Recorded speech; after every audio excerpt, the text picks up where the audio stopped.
Shalom. Shalom. Hari ini tanggal 22 Maret 2020 kami akan beribadah di rumah sesuai himbauan pemerintah agar kita beribadah di rumah masing-masing, dan sesuai juga dengan himbauan Gembala Senior GBI Pray untuk setiap jemaat beribadah di rumah masing-masing dalam 2 pekan di akhir Maret ini. Kita akan memulai ibadah kami pada hari ini. Kita akan nyanyikan pujian kekuatan di hidup. Kita siapkan hati kita. Kekuatan di hidupku, ku dapat dalam Yesus. Dia tak pernah tinggalkanku, setia menopangku, berseru berharap dalam Yesus.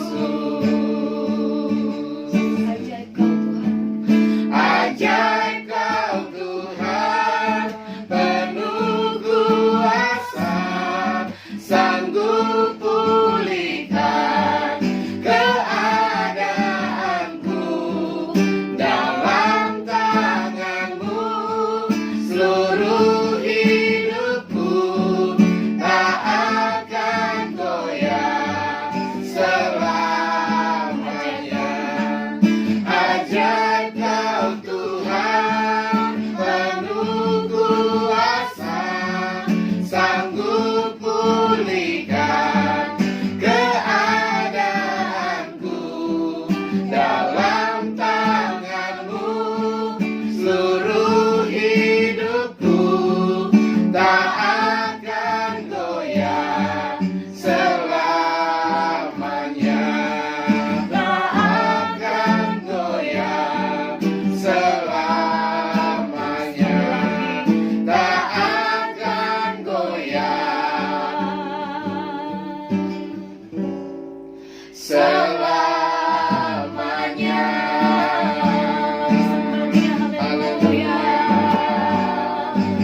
haleluya.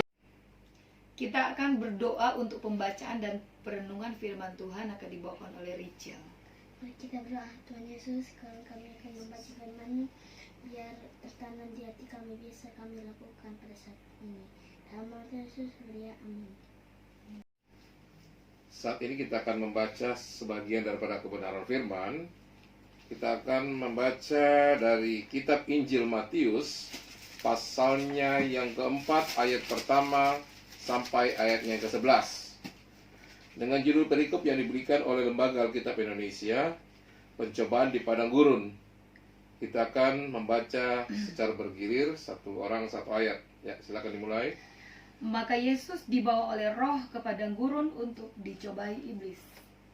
Dan setelah berpuasa 40 hari dan 40 malam, akhirnya laparlah Yesus. Lalu datanglah si pencoba itu dan berkata kepadanya, "Jika engkau anak Allah, perintahkanlah supaya batu-batu ini menjadi roti." Tetapi Yesus menjawab, "Ada tertulis, manusia hidup bukan dari roti saja, tetapi dari firman yang keluar dari mulut Allah." Kemudian iblis membawanya ke kota suci dan menempatkan dia di bubungan bait Allah. Lalu berkata kepadanya, "Jika engkau anak Allah, jatuhkanlah dirimu ke bawah, sebab ada tertulis, mengenai engkau ia akan memerintahkan malaikat-malaikatnya, dan mereka akan menantang engkau di atas tangannya, supaya kakimu jangan terantuk kepada batu." Yesus berkata kepadanya, "Ada pula tertulis, janganlah engkau mencobai Tuhan Allahmu." Dan iblis membawanya pula ke atas gunung yang sangat tinggi, dan memperlihatkan kepadanya semua kerajaan dunia dengan kemegahannya. Dan berkata kepadanya, "Semua itu akan kuberikan kepadamu jika engkau sujud menyembah aku." Maka berkatalah Yesus kepadanya, "Enyahlah iblis, sebab ada tertulis, Engkau harus menyembah Tuhan Allahmu dan hanya kepada Dia sajalah engkau berbakti. Lalu iblis meninggalkan dia dan lihat malaikat-malaikat datang melayani Yesus. Amin. Amin. Setelah bacaan kita ini, kita diperingatkan Tuhan atau diingatkan Tuhan tentang Yesus pun mengalami pencobaan. Sebelum pencobaan terjadi, terkadang kita diperhadapkan dengan suatu masalah. Hal ini kita baca tadi, bahwa yang dihadapi Yesus sebetulnya pada awalnya hanya masalah lapar. Kalau kita lihat ayatnya yang kedua, dan setelah berpuasa 40 hari dan 40 malam, akhirnya laparlah Yesus. Masalahnya adalah lapar. Kita kadang-kadang diperhadapkan dengan masalah.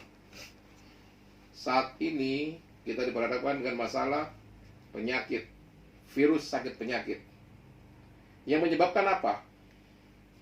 Menyebabkan banyak sekali terjadi pencobaan-pencobaan yang berikutnya.